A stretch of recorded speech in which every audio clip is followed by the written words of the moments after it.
81 days left in 2025. 81 days! The year has really flown on by. I've read some great books. I've read some books that aren't so stellar, but I have 10 books, 10 priority reads that I want to finish no matter what. If I can guarantee anything, I will finish these 10 books. And if I don't, I'll vlog my experience with a Sarah J. Maas book. And don't think I won't. I will do it. So let's dive into my 10 before the end. The first book I want to talk about was on my list of 25 books to read in 2025. A TBR list that I have completely failed to get through, but this was at the top of that list, and I'm talking about The Remains of the Day by Ishiguro. I have yet to read any books from this author, but he's held in such high acclaim. Everyone I follow here on BookTube has read some of his books, and they have loved them, and this book was a short book, which makes me very optimistic that I will be getting through it, and this will be read very early next month or late in October. I have some books I'm already planning on reading for October, but if I speed through those, I will definitely get to The Remains of the Day. I don't know what this book is about. All I know is that Jimmy from the Fantasy Network loved it, and that's good enough for me. The next book is a bit of a chonker, and I've been meaning to get to this read for several months now. All my friends that have read it recently, they speak very highly about it. It's one of the installments of one of my favorite series, but I keep putting it back down. I keep telling myself that now is not the time.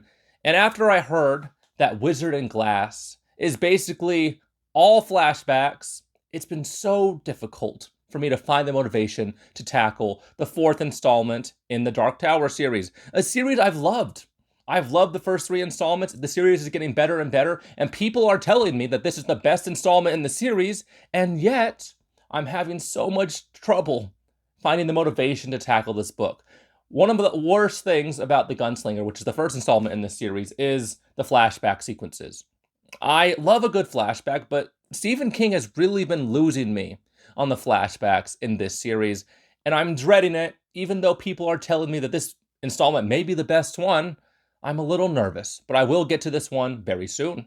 And I will be vlogging it as well, for all you Dark Tower fans. Book number 3 is another one that was on my list of 25 books to read in 2025. This is a book that I was supposed to read in high school. But fun fact about me, I have never once read a book that was required reading for me. And maybe that's why I struggled in school. But I'm talking about Life of Pi by Yann Martel.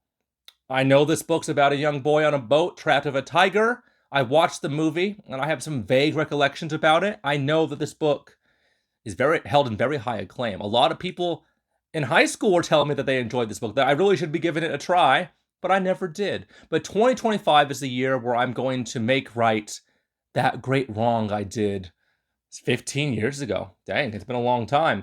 I don't know too much about this book, but I'm very excited. I know there's some interesting commentary on religion or spirituality. It's a nice story of survival, and I don't remember the movie at all, so I look forward to getting to Life of Pi. Book number 4, This Inevitable Ruin by Matt Dinniman, the latest installment in his very popular, very successful Dungeon Crawler Carl series. This book being on the list should be of no surprise, because I've talked at length about this book throughout several videos, and I've been loving the series. The Butcher's Masquerade may be one of my favorite books of all time. I know there are still a lot of people on the fence about whether or not to jump into this series. I beseech you to do so. But if you read the first book and the humor is amiss, don't continue on. I, for one, love the humor. I love Carl and Donut and Katya and our supporting cast of characters. I love the characters. The audiobook productions are amazing, and I look forward to reading and listening through This Inevitable Ruin sometime in early November. And I will be vlogging this book as well. Next, we have perhaps the greatest book Terry Pratchett ever wrote. That's what the author said. That's what many people who have read through his bibliography have said. People speak very highly about Nation. I don't know too much about this book. I know it'll make me cry. That's what I've heard. I know it's of a similar vein to Small Gods, which is my favorite installment in Discworld so far. And this book has been on my TBR for 2 years, and I've been meaning to get around to it. I bought this for 50 cents at the used bookstore, and I really can't wait to jump into it. I love Terry Pratchett. I love his humor. I love when he's being thoughtful. He opens my eyes to things all the time. His books are mentally exhausting because there's a lot of humor there. There's also a lot of commentary, and sometimes you have to read Terry Pratchett's sentences several times to completely understand it. I look forward to getting more of that Terry Pratchett goodness when I read Nation. Next, we have a book that I'm sure most of you have not heard of, but it's a book that I have fond memories of. It's actually a reread from 2020, and I'm going to finish this trilogy in early 2026, and I'm talking about A Blade of Black Steel, which is the second installment in Alex Marshall's Crimson Empire trilogy. This series is the reason I picked up fantasy, particularly grimdark fantasy. I finished the first two installments back to back in 2020. Then I got distracted by a plethora of other books. You know how it is. And I tried to pick up the third book early this year, and I couldn't remember what was going on. So I've been rereading through the series, and I have to reread A Blade of Black Steel. So then that way I could tackle the last installment in this trilogy. I've seen no one, perhaps there is someone out there, but I have seen nobody else talk about this series but me. And I want more people to read this book. I want to talk to people about this series. There's lots of interesting commentary on religion and fundamentalism and war and revolution, and how oftentimes our idealized view of the future that we can create is not what the future we're actually going to get. It's a very real book, very humorous. I love the cast of characters. There's several point of view characters. If I was emperor of the world, I would make the Crimson Empire required reading here on BookTube for the most selfish of reasons.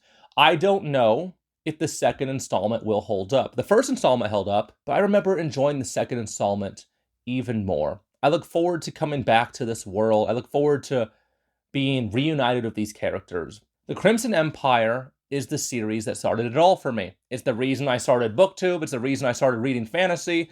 It's the reason why I have continued to read fiction. It sounds dramatic to say, it has changed the trajectory of my life. And I owe it to myself. I owe it to Jordan from 2020 to finish this series, and I will do it. I will do it in early 2026, but I will definitely be rereading installment number 2 before the end of 2025. The next book I'm going to talk about is very popular here on BookTube. A lot more people have been reading it over the past few years or so, and it has been on my TBR for about 4 years, but I am the least optimistic about this installment on this list, and I'm talking about Kindred by Octavia Butler, a time travel story about a girl who goes back and sees what slavery is really like. I've seen a lot of people get their minds blown by this book. I've seen people in tears on Book Talk talking about this book. That being said, I'm not sure if this book is going to be a hit for me. I feel like a lot of people that read Octavia Butler or read Toni Morrison, if they're white, not to get too political, it often brings to mind, it often reveals a lot of things about the Black experience that people have not considered before. I am mixed raced, so I found Sula by Toni Morrison. I hated that book. And I know Toni Morrison and Octavia Butler are completely different people, but they're both titans amongst Black female authors. So I've been pushing back reading Octavia Butler, even though I know she's a great writer. I know she's a lot more speculative than Toni Morrison, and I love science fiction, and I know this is a time travel story, which is so many positives, but I'm a little nervous about this one. If I'm being honest, I know I shouldn't be. Maybe people get upset about that. But Kindred, I will be surprised if I am as positive about this book as everyone else is here on BookTube. But we shall see. Next, we have the sequel to a book I read 2 months ago, and I'm talking about Eyes of the Void by Adrian Tchaikovsky.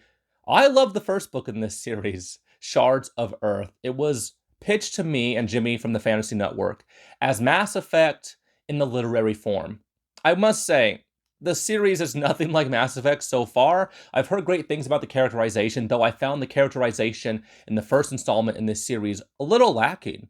I am optimistic about this series. I am optimistic about Eyes of the Void. I love Adrian Tchaikovsky. I've enjoyed every book I've read from him.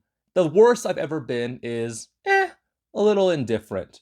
But I've heard that this trilogy gets better and better. I'm super excited to be diving back into the world of the final architecture. I find the architects, the big bads of this series, to be so terrifying, so thought-provoking. They make me ponder about a lot of things.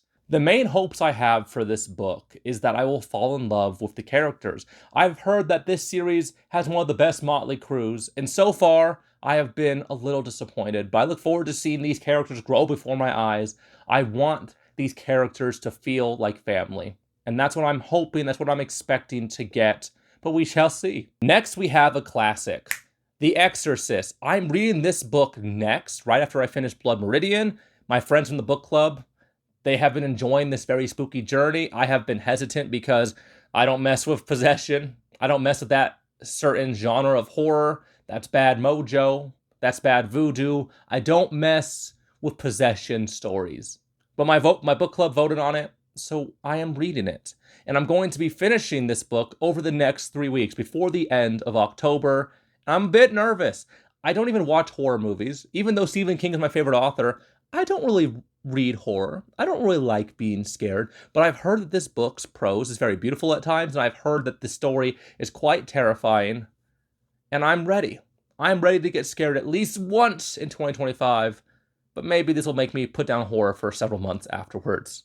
Next, we have The Traitor by Anthony Ryan. I've loved this trilogy so much. I've read the first 2 installments, The Pariah and The Martyr, and they were 5 out of 5 stars for me.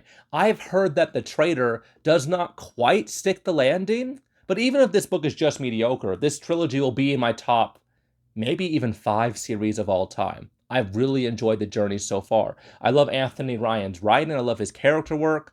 I love how meta he is with this series. I can't talk about that specifically because that will contain spoilers.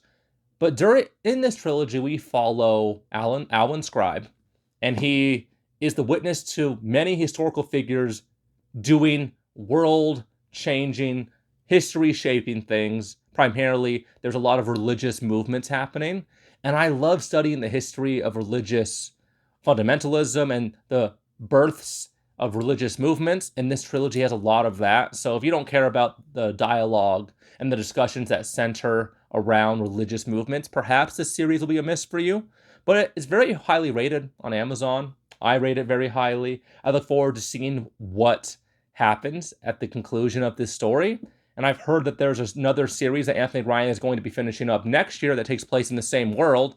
And I will definitely be picking that up, unless this installment is really that bad. But I don't think it will be. So there you have it, my 10 before the end. The books I will definitely be finishing before the end of 2025, or I will force myself to read Sarah J. Maas. What about you? What are your guys' priority reads for the end of the year? Leave them in the comments below. Also, if you guys have read any of the books that I mentioned in this video, tell me what you thought about them. I'm very interested in seeing what you guys have to say. I'm a bit nervous. Tell me if you love them or hate them. Tell me what I should be expecting. Thank you guys for watching, and I'll talk to you guys next time.